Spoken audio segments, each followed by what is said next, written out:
আমাদের ক্ষমতাসীন সরকারের লজ্জা হয় না? আধিপত্যবাদের সেবাদাস তাদের কাছে দাসখত দিয়ে বাংলাদেশটাকে আবার তাদের কাছে বিক্রি করতে বসেছে। ওই মনিরুল হক সাহেবের দাড়ি আমি মনে করি নবী সাল্লাল্লাহু আলাইহি দাড়ি না, ওটা রবীন্দ্রনাথ ঠাকুরের দাড়ি। আমি মনে করি ওনার টুপি এটা নবী আলাইহিস সালাতের টুপি না, এটা ইহুদিদের টুপি। আর আমি মনে করি ওনার পোশাক এটা সুন্নতি পোশাক নয়, এটা খ্রিস্টান পাদ্রীদের পোশাক। ঠিক আছে, যারা নিজেরা থাকে দৌড়ের উপরে, পালিয়ে থাকে নিজেরা, কিন্তু অন্যদেরকে বলে পালানোর জায়গা পাবে না। দুনিয়ার সকল প্রান্তের পালিয়ে থাকা এইসব লিগদেরকে এই ডিমটা আমি ডেডিকেট করছি। আপনাদের দালাল দাস আওয়ামী ফ্যাসিবাদ বাংলাদেশে ফিরবে না। বাংলাদেশ বদলে গেছে, দাসত্বর শৃঙ্খল এই দেশের মানুষ ভেঙে ফেলেছে, সেই দাসত্ব আর ফিরবে না। বাংলাদেশ সরকারকে বলবো, চোখে চোখ রেখে কথা বলেন। বাংলাদেশ এক নতুন সীমান্ত প্রহরী জাতি আকারে আবির্ভূত হয়েছে। সাদিক কায়েম এবং হাসনাত আব্দুল্লাহ বাংলাদেশের দুই লেজেন্ড এবং তারুণ্যের আইকন। এরা অক্সফোর্ড ইউনিয়নের দাওয়াতে ইংল্যান্ড সফরে গেছেন, লন্ডনে আছেন। এই সফরকে কেন্দ্র করে তোলপাড়। সাদিক কায়েম এবং হাসনাত আব্দুল্লাহর যে অনন্য উচ্চতা, এটা সহ্য করতে পারছে না আওয়ামী মহল। তাদের কলিজায় আগুন লেগে গেছে। ভারতের দালালদের মাথা খারাপ হয়ে গেছে। তারা কি করবে কিছুই বুঝতে পারছে না, দিক বিদিক ছুটছে। বাংলাদেশের এই সরকার যদি ভারতের সাথে নতজানু করে, এই সরকারের গদি নাড়াতে 1 সেকেন্ডও সময় লাগবে না। আমরা বিএনপির ধোঁকাবাজি বুঝে ফেলেছি। তারা মুখে বলে মদিনার ইসলাম, তাদের কার্যক্রম হলো ইসলামের বিরুদ্ধে, পর্দার বিরুদ্ধে। এখনো এক্সরে করলে দেখা যাবে আমার পিঠের হাড্ডিটা এখনো বাঁকা ভাবে একটু লেগে আছে। বিকজ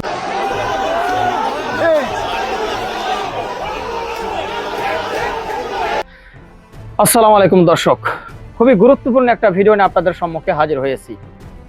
সেটা হয়তো অলরেডি আপনারা বুঝতে পেরেছেন ভিডিওর শুরুতে কিছু অংশ বিশেষ দেখেই, যে আসলে আজকের ভিডিওটি কতটুকু গুরুত্বপূর্ণ এবং আকর্ষণীয় হতে চলেছে। দর্শক, হাসনাত আব্দুল্লাহ এবং সাদিক কায়েম, হাসনাত আব্দুল্লাহর সাথে কি ঘটনা ঘটেছে সেটা অটোমেটিক আপনারা জেনে গিয়েছেন, কারণ যারা সোশ্যাল মিডিয়া ব্যবহার করেন, যারা নিউজ দেখতে ভালোবাসেন, তারা অলরেডি জানেন। তো দেখেন, হাসনাত আব্দুল্লাহর সাথে বেয়াদবি করতে গিয়ে সেই লেভেলে একটা চটকানা খাইছে এবং যেমন কুকুর তেমন মুগুরটা দিয়ে দিয়েছে অবশেষে। তাছাড়াও দর্শক শ্রোতা, বাংলাদেশের বর্তমান রাজনৈতিক প্রেক্ষাপটে খুব গুরুত্বপূর্ণ কিছু তথ্যবহুল আলোচনা আজকে আপনাদের সাথে শেয়ার করতে চলেছি। আমি কথা বাড়াবো না, সরাসরি মূল নিউজ আজকে আপনাদেরকে নিয়ে যাব। তার আগে বলবো, যারা এখন পর্যন্ত আমাদের এই চ্যানেলটি সাবস্ক্রাইব করেনি, প্রতিনিয়ত এই ধরনের আপডেট, গরম গরম খবর পেতে আমাদের এই চ্যানেলটি সাবস্ক্রাইব করবেন। যারা করেছেন ধন্যবাদ। তো চলুন কথা না বাড়িয়ে একটা লাইক দিয়ে মূল নিউজে চলে যাই। বেশ কয়েকটা জব্বর খবর আছে, মিনিমাম 3টা তো হবেই, অনেকগুলো আছে, তবে বেছে বেছে 3টার ভিতরে 3টাই বলতে পারবো কিনা জানি না, 2টা তো কমপক্ষে বলবোই। একটু শুনবেন। প্রথমে একটা খবর দিয়ে শুরু করি, চোখ জোড়ানো খবর। সেটা হচ্ছে, আপনারা জানেন যে সাদিক কায়েম এবং হাসনাত আব্দুল্লাহ কোথায় গেছে জানো? লন্ডনে। কোথায়? অক্সফোর্ড বিশ্ববিদ্যালয়ের অক্সফোর্ড ইউনিয়নে। সেখানে তারা একটা বক্তৃতা করার জন্য অনেক আগে থেকেই এই সফর সূচিটা করা হয়েছে। তারা সেখানে গিয়ে বক্তব্য করবেন এবং অক্সফোর্ড ইউনিয়নের যে ভেরিফাইড পেজ, সেইখানে সাদিক কায়েম, হাসনাত আব্দুল্লাহদের ছবি সহ কখন কোথায় কিভাবে বক্তব্য দিবেন সব কিছু সেখানে আপলোড করা আছে। তো এই খবর প্রকাশ হওয়ার সাথে সাথে বিগত দিন ধরে এই ফ্যাসিবাদের দোসর যারা, এরা তো আপনারা দেখেছেন যে যেখানে জুলাই গণঅভ্যুত্থানের কেউ গিয়েছে তাদের উপরে আক্রমণ করেছে, হামলা করেছে, হেনস্থা করার চেষ্টা করেছে। তো এইটাও তারা দীর্ঘদিন ধরে তাদের দাঁতে শান দিয়ে রেখেছিল। আশুক, হাসনাত এবং সাদিক কামরাবো তাদেরকে দাঁতে দাঁত দিয়ে রেখেছিল। কিন্তু এই পরিকল্পনা করে আসতে আসতে মাত্র 30 মিনিটের ভিতরে এই পরিকল্পনাটা ভেস্তে গেছে। কিভাবে জানেন? এনসিপির সাধারণ একজন সমর্থকের হাতে যুক্তরাজ্য আওয়ামী লীগের দপ্তর সম্পাদক শামীম এমন একটা থাপ্পড় খেয়েছে। এই থাপ্পড়ের দৃশ্য যদি আপনারা না দেখেন তাহলে আপনাদের চোখে শান্তি আসবে না। বাংলাদেশে অন্যায়ের সীমা যখন অতিক্রম করেছিল তখন তো এদেশের জনগণ এদেরকে পাছার উপর লাথি দিয়ে দেশ থেকে তাড়িয়ে দিয়েছে। এরপরে এরা আশ্রয় নিল বিদেশে গিয়ে তারা এই জনগণকে যেখানে পেয়েছে সেখানেই হেনস্থা করার চেষ্টা করেছে। তো তারই ধারাবাহিকতায় এটা করতে গিয়েছিল। তো মানুষ আর কতদিন সহ্য করবে? দেখুন কিভাবে থাপ্পড়টা দিয়েছে, একটু দেখুন।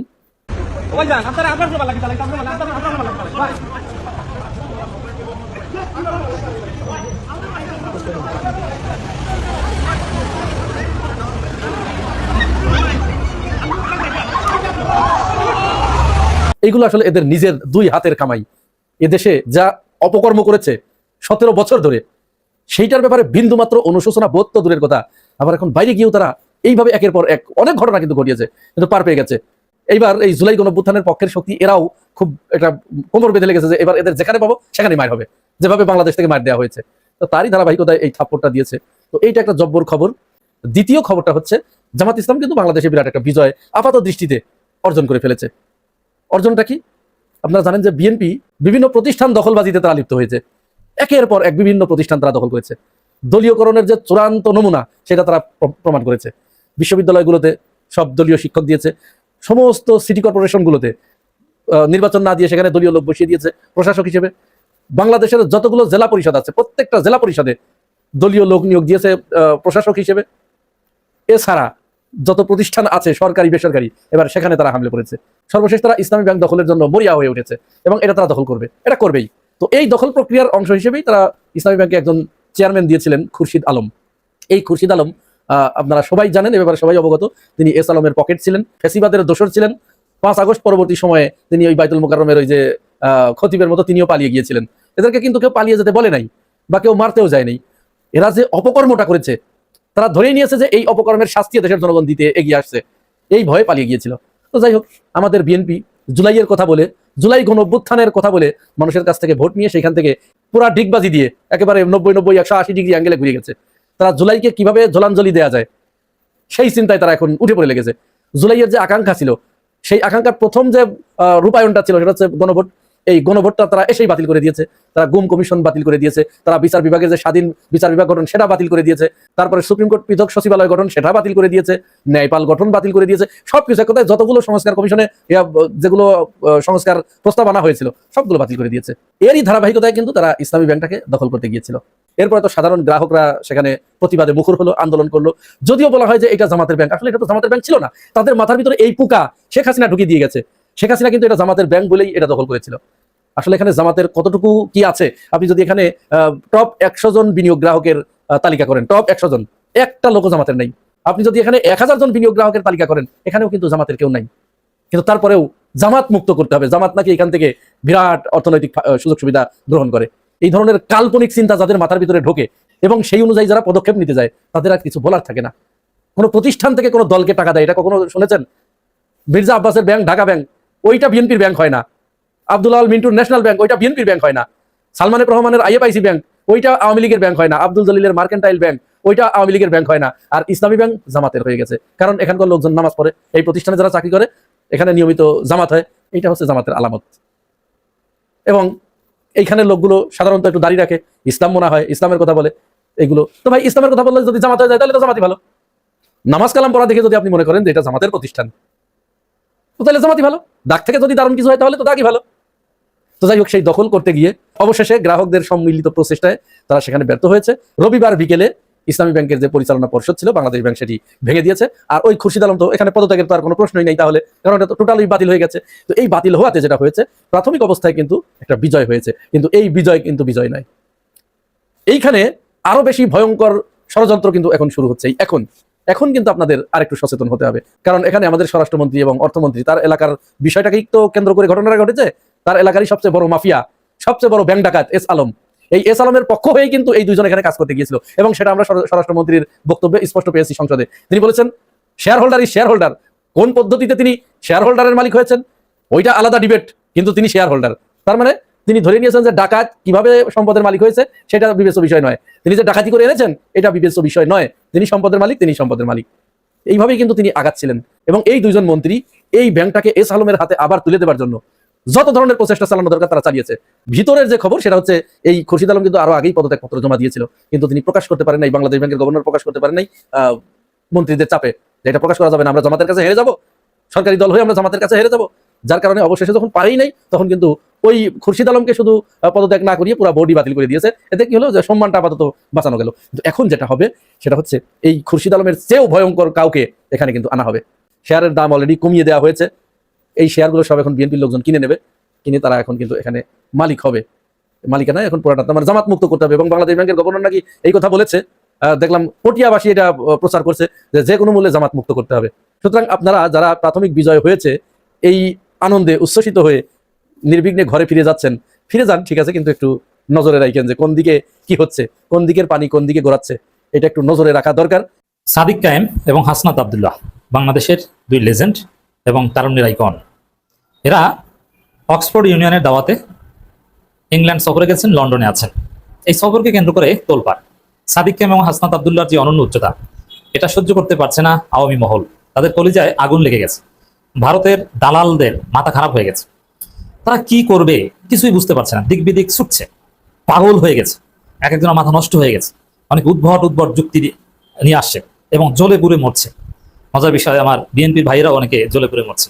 কারণ বিশ্ব মঞ্চে বাংলাদেশকে প্রতিনিধিত্ব করছেন ডাকসু বিপি শিবিরের নেতা সাদিক কায়েম, নট ছাত্র দলের কেউ, এবং জামাত জোটের এমপি হাসনাত আব্দুল্লাহ দি গ্রেট। বিএনপির কোনো এমপি না।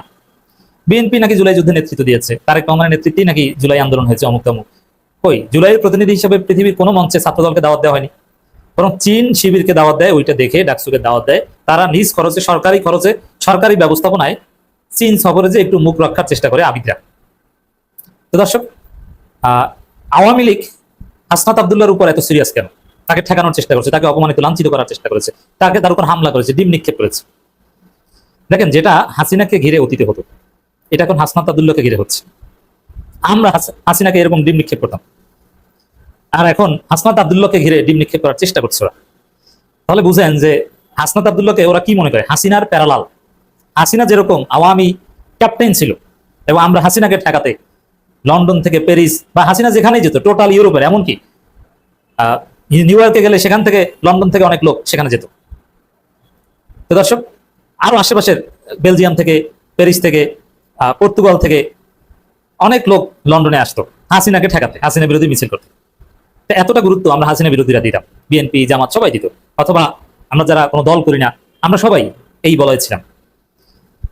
তাহলে বুঝেন, এবার শেখ রেহানার থেকে হিউজ অ্যামাউন্টের পাউন্ড নিয়ে এবং বড় প্রস্তুতি নিয়ে আওয়ামী লীগের সর্বশক্তি প্রয়োগ করে হাসনাত আব্দুল্লাহকে ডিম মারার চেষ্টা করে, যদিও পুলিশের প্যাদানি খেয়েছে এবং পুলিশ ওদেরকে ধরেছে। তাহলে আমরা যেরকম হাসিনাকে বিরাট কিছু মনে করতাম, ওইরকম হাসনাত আব্দুল্লাহকে আওয়ামী লীগ বিরাট কিছু মনে করে। হাসনাত আব্দুল্লাহর হাল মাকাম কতটা উচ্চতায় আপনি চিন্তা করেন। ওরা মনে করে এই হাসনাত আব্দুল্লাহ, সাদিক ক্যামেরায় হাসিনাকে জয় বাংলা করে দিয়েছে, হাসিনার সাজানো সংসারকে তাসের ঘরের মতো চূর্ণ বিচূর্ণ করে দিয়েছে। তো এই লন্ডনে যা ঘটেছে, আলতাবাড়ি পার্কে কিংবা ইস্ট লন্ডন মস্কের সামনে ইত্যাদি ইত্যাদি, অক্সফোর্ড ইউনিয়নের আশেপাশে, এগুলো সবকিছু হাসনাত এবং সাদিক কায়েমের অনন্য উচ্চতার প্রমাণ। দে আর গ্রেট, বাংলাদেশের প্রতিনিধি। এখানে বিএনপির জ্বলছে ঘুরছে, কারণ তাদের কেউ এখানে নাই।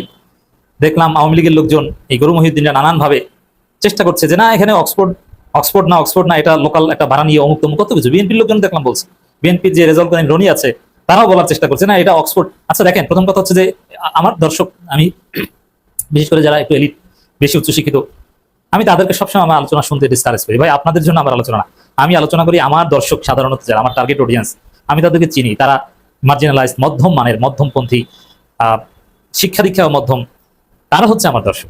যারা দোকানদার, গ্রামের মহিলারা, অথবা জাস্ট গ্রামের কোনো কলেজ থেকে মাস্টার্স পাস কিংবা টাইটেল পাস, স্কুল শিক্ষক, মাদ্রাসা শিক্ষক, এরা বিশ্ববিদ্যালয়ের প্রফেসর আমার আলোচনা শুনবেন, অনেকে শুনেন, অথবা ঢাকা বিশ্ববিদ্যালয়ের ছাত্র নেতারা, তাদের জন্য আমার আলোচনা না। তারা এইভাবে না, আমি যে বিষয়ে 3 মিনিটে বলতে পারি সেটা কখনো কখনো 8 মিনিটে বলি, কেন? আমার দর্শকদের কাছে ইন্টেলিজিবল করার জন্য।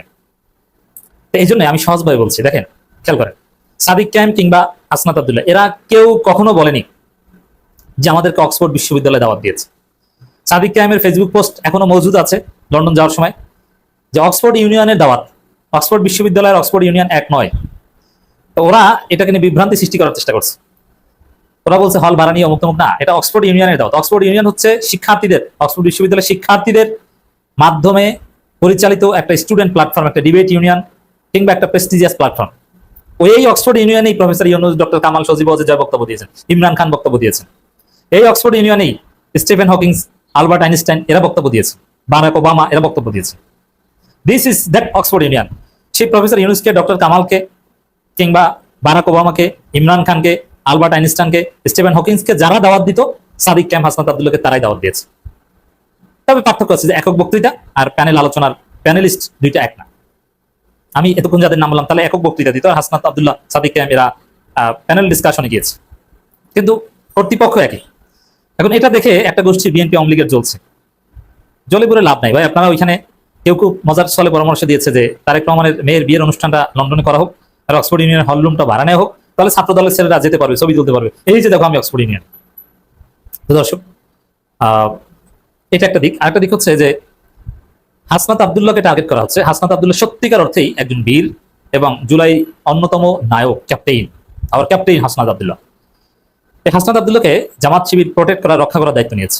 হাসনাতকে এমপি বানিয়েছে জামাত, কারণ জামাতের ভোট ছাড়া হাসনাত কখনোই এমপি হতে পারে না। আমাদের দেশের ভালো লোকজন তারা চাইলে যে এমপি হতে পারবেন তা না, প্রতিষ্ঠিত শক্তি তাদের পক্ষে কাজ করা লাগে। জামাত প্রতিষ্ঠিত শক্তি এমপি বানিয়েছে। এবং লন্ডনে দেখেন হাসনাতকে যেভাবে টার্গেট করেছে, সাদিক ক্যাম্পকেও কিন্তু টার্গেট করেছে, কিন্তু সাদিক ক্যাম্পকে কিন্তু জামাতের লোকজন স্পেশালি প্রোটেক্ট করেছে। আর হাসনাত আব্দুল্লাহকে জোরালোভাবে প্রোটেক্ট করতে পারেনি। আর এখানে জামাতের হেল্প হয়তো পর্যাপ্ত চায়নি, তবে স্বতঃস্ফূর্তভাবে জামাতের লোকজন নানানভাবে হেল্প করার চেষ্টা করেছে। সাদিক ক্যাম্পের সাথে সাথে যদি হাসনাত আব্দুল্লাহ সবসময় থাকতেন বা পুরো বিষয়টা যদি জামাতের লোকজনের সাথে সমন্বয় করে থাকতেন, তাহলে আওয়ামী লীগের এই পান্ডারা হাসনাত আব্দুল্লাহর ধারে কাছে আসারও সাহস পেত না। সাম্প্রতিক একটি ঘটনা, আপাত দৃষ্টিতে এটি খুব ছোট বলে মনে হতে পারে, কিন্তু এই ঘটনার একটা সুদূর প্রসারী ফলাফল আমাদের রাজনীতিতে পড়বে। খবরটা ছোট্ট। সংসদ সদস্য হাসনাত আব্দুল্লাহ, এনসিপি নেতা, আর জামাত নেতা, শিবির নেতা, বর্তমান ডাকসু বিপি সাদিক কাইম, তারা দুজন ইংল্যান্ডে গিয়েছেন, বিলেতে গিয়েছেন। তো মূল ব্যাপারটা হলো যে স্টেপ বাই স্টেপ বলি। সাদিক কাইম কিংবা হাসনাত আব্দুল্লাহ, মানে তারা যে সামাজিক অবস্থায় বা যে পরিবার থেকে এসেছেন, সেখান থেকে যদি এই তাদের বর্তমান অবস্থা ধরেন, নিজেদের সামর্থ্য অনুযায়ী ট্রাভেল এরিয়া যদি হয় তারা যেতেন বা যাওয়ার ইচ্ছা থাকতো, তাহলে তারা হয়তো বড় জোর সিঙ্গাপুর যেতেন, বড় জোর মালয়েশিয়াতে যেতেন, ভুটান যেতেন। আর এই যে তারা যে বিলেতে গেলেন, ইংল্যান্ডে গেলেন, এটা হিউজ কস্টলি। তারা যে পরিবারকে রিপ্রেজেন্ট করেন কিংবা রাজনীতি যে পর্যায়ে এসেছেন, সেখানে আসলে এই বিলেত ভ্রমণ তাদের ব্যক্তিগত ভ্রমণ নয়। এই ভ্রমণের পেছনে জামায়াত ইসলামীর গ্রিন সিগন্যাল, ফাইন্যান্স এবং যাকে বলা হয় নেগোসিয়েশন রয়েছে, একটা ভিশন এবং মিশন রয়েছে। তো জামাত এত লোক থাকতে এই মুহূর্তে কেন সাদিক কাইমকে এবং হাসনাতকে লন্ডনে পাঠালেন? 2 নম্বর হলো যে আমাদের দেশে এখন এমন একটা অবস্থা যে ইউরোপের ভিসা পাওয়া, সেটা মন্ত্রী হন কিংবা এমপি হন, ডাজ নট ম্যাটার। মন্ত্রী এমপি হলেই যে আপনি ভিসা পাবেন, এটা কিন্তু এত সহজ বিষয় নয়। যেখানে আপনি চিন্তা করেন সরকারের একজন প্রতিমন্ত্রীকে দিল্লি এয়ারপোর্টে আটকে দেওয়া হলো, তাকে সেখানে ঢুকতে দেওয়া হলো না। যে বদনাম বা যে অভিযোগ বা যে অপপ্রচার চলছে, সেটা হলো স্বয়ং প্রধানমন্ত্রী এখনও পর্যন্ত আমেরিকার ভিসা তিনি পাচ্ছেন না বা পাবেন না। তিনি জাতিসংঘ অধিবেশনে যেতে পারবেন, সেটা হলো অ্যাজ এ ডেলিগেটস হিসেবে, এবং ওটা শুধুমাত্র জাতিসংঘের অধিবেশন কেন্দ্রিক নিউ ইয়র্কের একটা নির্দিষ্ট এলাকা পর্যন্ত তিনি মুভমেন্ট করতে পারবেন। কিন্তু আমেরিকার ভিসা এখনও বাংলাদেশের প্রধানমন্ত্রীর কপালে জুটেনি। এই ধরনের কথাবার্তা চলছে, আমরা সত্য মিথ্যা কিছু জানি না। তো সেই অর্থে আপনি জামাতের এমপি হলে বা বিএনপির এমপি হলে এই যে ইংল্যান্ডের ভিসা পাবেন, নট লাইক দ্যাট। এখানে ইংল্যান্ড যখন এই দুজনকে ভিসা দিয়েছে, ইট মিনস সেখানে একটা ইংল্যান্ডের সরকার এবং ইংল্যান্ডের যে প্রেশার গ্রুপ রয়েছে তাদের সঙ্গে জামাতের, এনসিপির, হাসনাত কাইমের একটা যাকে বলা হয় নেগোসিয়েশন হয়েছে এবং তারা চাচ্ছে যে তারা ইংল্যান্ডে যাক। থার্ড, যেটি আওয়ামী লীগের লোকজন এরকম কোনো ঘটনা ঘটেছে কিনা, করেছে কিনা, একবার শুধু এরকম একটা ঘটনা ঘটেছিল। সেটা হলো এই তারা এই হাসনাত আব্দুল্লাহ এবং সাদিক কাইম, তারা অক্সফোর্ড বিশ্ববিদ্যালয়ের একটা ক্লাব রয়েছে, ডিবেটিং ক্লাব রয়েছে, সেখানে তাদেরকে দাওয়াত করা হয়েছে বক্তব্য দেওয়ার জন্য। এটা চারটিখানি বিষয় নয়। যেমন স্যাথাম হাউজের সঙ্গে একটা বৈঠক করা, তাদের একটা গবেষণা করা, বা এই অক্সফোর্ডের যে ডিবেট ইউনিয়ন, এখানে বক্তব্য দিতে পারা, যাওয়া, এটা প্রথমত সহজ ঘটনা নয়। আপনি এখানে অনেকগুলো বক্তব্য দিয়েছেন, একবার বা দুবার বক্তব্য দিয়েছেন। এখানে ভারতের শশী থারুর এখানে একটা অনুষ্ঠানে বক্তব্য দিতে গিয়েছিলেন আওয়ামী লীগ সরকারের যে পররাষ্ট্র উপদেষ্টা ছিলেন, ডক্টর গহর রিজভী। আপনি জানেন যে গহর রিজভী ওয়ার্ল্ড রিনাউন একজন অধ্যাপক। তিনি অক্সফোর্ডে পড়িয়েছেন, কেমব্রিজে পড়িয়েছেন, হার্ভার্ডে তিনি ফুল অধ্যাপক ছিলেন। তো কাজে তার মতো মানুষ সেখানে বক্তব্য দিতে গিয়ে সাংবাদিক মেহেদি হাসানের ইন্টারভিউতে যেভাবে তিনি সেখানে নাস্তানাবুদ হয়েছেন, বিস্ময়কর। তো এরকম একটা জায়গাতে হঠাৎ করে সাদিক কাইম এবং হাসনাত আব্দুল্লাহকে দাওয়াত করা হলো কেন? এবং অক্সফোর্ড বিশ্ববিদ্যালয়, ঢাকা বিশ্ববিদ্যালয়ের ভিপি এবং ঢাকা বিশ্ববিদ্যালয়ের একজন ছাত্র এবং বর্তমান সংসদ সদস্য, তিনি বক্তব্য দিতে যাচ্ছেন। এটি এলিট সোসাইটিতে, আমাদের দেশের যে এলিট সোসাইটি যারা আছেন, সেটা দেবপ্রিয় বলেন, প্রথম আলো বলেন, অন্যান্য যারা বলেন, যারা নিজেদেরকে এলিট মনে করেন, পার্থ বলেন, তারা সবাই হাই আল্লাহ, এটা কী করে সম্ভব? আমরা ওখানে ওই ডায়াসে বসে বক্তব্য দেবো, আমাদেরকে দাওয়াত দিবে, এটা তো আমরা কল্পনাই করতে পারি না। তো সেখানে এটা গেল কী করে? এবং এই কাজগুলো জামাত করেছে অথবা জামাতের পক্ষ থেকে তাদেরকে পাঠানো হয়েছে, এবং অক্সফোর্ড বিশ্ববিদ্যালয়ের যে একটা ডিবেটিং টিম আছে, তাদের সঙ্গে ইংল্যান্ডের হোমল্যান্ড সিকিউরিটি, তাদের সঙ্গে ইউরোপীয় ইউনিয়নের একটা যোগাযোগ, এবং বর্তমান ব্রিটিশ সরকার তারা চাচ্ছে যে জামাতের এই রিপ্রেজেন্টেটিভ যারা আছেন তারা ইংল্যান্ডে জনমত তৈরি করুন। এবং এটা বিএনপির জন্য একটা যাকে বলা হয় হিউজ থ্রেট, আর আওয়ামী লীগের জন্য এটা আরও বড় থ্রেট। আপনারা সবাই জানেন যে ইউনূস জমানাতে ইউরোপীয় ইউনিয়ন আনকন্ডিশনালি জামাতকে সাপোর্ট দিয়েছে। তারা সফল হতে পারেনি, যে কোনো কারণে নির্বাচন হয়ে গেছে, তারেক রহমান সাহেব দেশে আসছেন, এবং এটা কেন কীভাবে হলো এটা মনে হয় যে আলটিমেটলি তারেক রহমান সাহেব 25 তারিখে আসছেন, এর আগের 15 দিনও না 10 দিনের আগের দেশের ভিতরে এবং বাইরের এমন কিছু ঘটনা এখানে ঘটেছে যে ঘটনাটা আসলে ডক্টর মোহাম্মদ ইউনূস সরকার সামাল দিতে পারেনি, তাদের যারা বন্ধু ছিল ইউরোপীয় ইউনিয়ন তারাও সামাল দিতে পারেনি। এগুলো ঘটনা। কিন্তু বাস্তবতা হলো যে ইউরোপীয় ইউনিয়ন, ইংল্যান্ড তারা প্রাণান্তভাবে চাচ্ছিল যে জামাত ক্ষমতায় আসুক, এবং সেই অর্থে এনসিপির যারা লোকজন ছিলেন তারা কিন্তু অনেক দূরে এগিয়ে গিয়েছিলেন, তাদের কনফিডেন্স এবং আত্মবিশ্বাস ওই পর্যায়ে চলে গিয়েছিল। সেই সম্পর্কটা কিন্তু নষ্ট হয়নি, বরং নির্বাচনের এক মাস পরে আবার ইউরোপীয় ইউনিয়ন যে নড়াচড়া শুরু করেছে, সেই নড়াচড়াতে তারা 1 নম্বর তাদের পছন্দের দল হিসেবে তারা জামাতকে বেছে নিয়েছে, এবং দ্বিতীয়ত তারা এনসিপিকে প্রমোট করতে চাচ্ছে। এবং এর প্রেক্ষিতে এনসিপি যেভাবে পুনর্গঠিত হয়েছে এবং যে কনফিডেন্স নিয়ে জামাতের আমির, এনসিপির সভাপতি নাহিদ ইসলাম তারা যেভাবে কথা বলছেন, যেভাবে হাসনাতের আসলে শেষ হয়ে যাওয়ার কথা, হাসনাতের যে পার্লামেন্টে আসাটা মূলত এটাকে একটা অ্যাক্সিডেন্ট বলতে পারেন, এটাকে নিয়তি বলতে পারেন, এটাকে ভাগ্য বলতে পারেন। কারণ ওখানে যদি ভোট হতো, বিএনপি যে প্রার্থী মঞ্জুর ইসলাম, যে মুন্সি সাহেব আছেন, ফখরুল ইসলাম মুন্সি, তিনি যদি থাকতেন তাহলে হাসনাত কত ভোট পেতেন, এটা নিয়ে যথেষ্ট প্রশ্ন করার সুযোগ আছে। কাজেই এটা এই যে মঞ্জুর ইসলাম মুন্সি সাহেবের প্রার্থিতা বাতিল করা, এটা দুর্ঘটনা হতে পারে, এটা অ্যাক্ট অফ গড হতে পারে, আবার এটা মার্কিন যুক্তরাষ্ট্রের ডিপ স্টেট পলিসির একটা থিওরি হতে পারে। কাজেই হাসনাতকে পাশ করিয়ে আনা, হাসনাদের পার্লামেন্টে যাওয়া, আবার পার্লামেন্টে যাওয়ার পরে হাসনাত যে ক্ষমতা দেখাচ্ছেন, যে কথাগুলো বলছেন, প্রধানমন্ত্রী থেকে শুরু করে সরকারের যে সকল পাওয়ারফুল মিনিস্টার রয়েছেন তারা যেভাবে হাসনাতকে ভয় পাচ্ছেন, হাসনাতকে প্রিভিলেজ দিচ্ছেন, হাসনাতকে ফ্লোর দিচ্ছেন, ইট ইজ মনে হচ্ছে তার পেছনে আমেরিকা আছে, তার পেছনে মার্কিন ডিপ স্টেট আছে, তার পেছনে ইউরোপ আছে, তার পেছনে আরও বড় বৃহৎ শক্তি আছে। যদি সেটা না থাকতো তাহলে হাসনাতকে এইভাবে পার্লামেন্টের ভিতরে এবং বাইরে সরকার কখনোই এতটা প্রিভিলেজ দিত না। এটা স্বাভাবিক। যেখানে ইউনূস জমানাতে বলা হতো যে এনসিপি কোনো একটা দলই না, জামাতকে তারা কোনো দলই মনে করছে না। এখন নির্বাচিত হওয়ার পর তারেক রহমান সাহেব নাহিদ ইসলামের বাসায় যাচ্ছেন, সংসদে নাহিদ ইসলাম যখন কোনো বক্তব্য দিচ্ছেন, সেই বক্তব্যটা যে কোনো কারণেই হোক,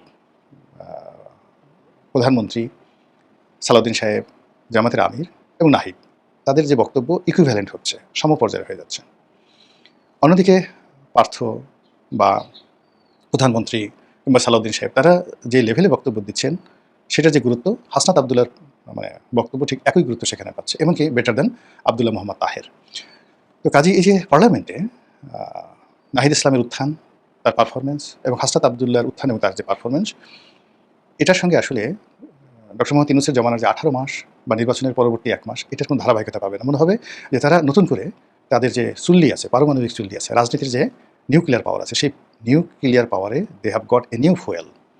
সেখানে গত 2 মাসের মধ্যে বা আড়াই মাসের মধ্যে, লাস্ট আড়াই মাসের মধ্যে এনসিপির মধ্যে, জামাতের মধ্যে এমন কিছু রিফুয়েলিং করা হয়েছে, এমন কিছু ফুয়েল সেখানে লোড করা হয়েছে যেটার কারণে তারা এখন ভীষণ শক্তিশালী, এবং তাদের যে মুভমেন্ট, এই মুভমেন্ট সরকার কাউন্ট করতে বাধ্য হচ্ছে এবং তাদেরকে পাত্তা দিতে বাধ্য হচ্ছে, এবং পাত্তা না দেওয়া ছাড়া তাদের কোনো উপায় নাই। এবং আপনি দেখুন যে সাম্প্রতিক সময়টিতে যেভাবে ইসলামী ব্যাংকে একটা প্রবলেম তৈরি হলো, এবং জামাতের ইচ্ছায় এখানে সরকার বলতে গেলে, বাংলাদেশ ব্যাংক বলতে গেলে আত্মসমর্পণ করতে নাকে খত দিতে বাধ্য হয়েছেন। আবার যত শক্তিমত্তা নিয়ে যেভাবে সেই আদ্দিন হাসপাতালে যে ঘটনাটা ঘটেছে, এটার যে সেন্টিমেন্ট, এটাকে সরকার যেভাবে ক্যাশ করেছে, সেই ক্যাশমেন্টটা এখন আর সরকারের হাতে নেই। সরকারি যে লাইসেন্স বাতিল করেছে, তাদের বিরুদ্ধে ব্যবস্থা নিয়েছে, এটাকে একটি পলিটিক্যাল ব্লান্ডার হিসেবে মনে করা হচ্ছে, সরকার একটি ভুল সিদ্ধান্ত মনে করা হচ্ছে, এবং জামাত এবং তাদের যারা বড় বাহিনী রয়েছে তারা সবাই মিলে এই আদ্দিনের ঘটনাটা অ্যাবসলিউটলি জামাতের পক্ষে এবং আদ্দিনের পক্ষে নিয়ে গেছে। ফলে সরকার বিব্রত অবস্থায় পড়ে গেছে। আর এই ঘটনা যখন চলছে, ঠিক সেই সময়টিতে সেই হাসনাত আবদুল্লাহ এবং সাদিক কায়েম তারা এখানে বক্তব্য দিতে গেলেন। তারা কী বক্তব্য দিবেন, কয়জন শুনবে, সেটা কতটা ভাইরাল হবে, ইট ডাজ নট ম্যাটার। কেন তারা যে বক্তব্য বাংলাদেশে দেন আমরা তো শুনি, এটা তেমন কিছু হবে না। কিন্তু মূল ব্যাপারটা হলো এখানে প্রেক্ষাপটটা বিবেচনা করতে হবে যে তারা প্রথমত বিলেত গেলেন, দ্বিতীয়ত এখানে তারা অক্সফোর্ডের মতো বিশ্ববিদ্যালয়ে বক্তব্য দেওয়ার সুযোগ পেলেন, তৃতীয়ত হলো তাদেরকে সেই সুযোগটা দেওয়া হয়েছে একটা পক্ষ থেকে, শক্তিশালী পক্ষ থেকে, এবং এই যে তারা যে সেখানে গেলেন তার পেছনে ফাইন্যান্স থেকে শুরু করে সমস্ত কিছু একটা শক্তি করেছে, বাংলাদেশে একটা শক্তি করেছে, বিদেশে একটা শক্তি করেছে। এবং এটার কারণে কি হলো, এখন সরকারের পক্ষ থেকে যদি কোনো সরকার দলের সংসদ সদস্য তাকে আহ্বান করা হয় বক্তব্য দেওয়ার জন্য, কোনো মন্ত্রী যান, কোনো এমপি যান, কিংবা সরকারি দলের ছাত্রদলের সভাপতিকে সেখানে নেওয়া হয়, তাহলে ধরে নিতে হবে যে এটা অ্যাজ ইউজুয়াল। যদি সরকার চেষ্টা করে সেটা না করতে পারে বা তাদেরকে কেউ ডাকে, ধরে নিতে হবে something is happening, something is cooking, কিছু একটা রান্না হচ্ছে। 2 নম্বর হলো যে এই যে তাদের আগমনকে কেন্দ্র করে সেখানে যে আওয়ামী লীগ রিয়াকশন দেখাচ্ছে, তারা তাদের যে নর্মাল ফেনোমেনা রয়েছে সেই ফেনোমেনা অনুযায়ী এয়ারপোর্টে গালাগালি করেছে, তারপর সেখানে তারা অক্সফোর্ডে গিয়ে তারা মিছিল মিটিং করেছে। এটা আসলে যদি জামাতের আমির যেতেন ইস্যুকে, কিন্তু হাসনাদের সাথে সাদিক কায়ুমের সাথে তারা যে আচরণগুলো করছে এবং তারা যেভাবে প্রসেশন করার চেষ্টা করছে, ইট মিনস সাদিক কায়ুম এবং হাসনাদ জাস্ট লাইক মনে হচ্ছে আগামী দিনে বাংলাদেশের প্রধানমন্ত্রী এবং আগামী দিনে শেখ হাসিনার প্রতিদ্বন্দ্বী, আগামী দিনে আওয়ামী লীগের কন্টেম্পোরারি অপোনেন্ট। এই জিনিসগুলো মনে করার কারণেই তারা তাদেরকে এইভাবে সম্মানিত করার চেষ্টা করছে। মানে দর্শক, আশা করি পুরো ভিডিওটি দেখেছেন। এবার অবশ্যই আপনাদের মূল্যবান মতামতটা জানিয়ে দিবেন, পারলে ভিডিওটি শেয়ার করে সবাই দেখার সুযোগ করে দিবেন। আর আমাদের এই চ্যানেলে নতুন হলে সাবস্ক্রাইব করবেন, যারা ইতিমধ্যে সাবস্ক্রাইব করেছেন সবাইকে ধন্যবাদ জানিয়ে আজকের মতো এখানে বিদায় নিচ্ছি। দেখা হচ্ছে নতুন কোনো ভিডিওতে। সে পর্যন্ত সবাই ভালো থাকবেন, সুস্থ থাকবেন। আল্লাহ হাফেজ।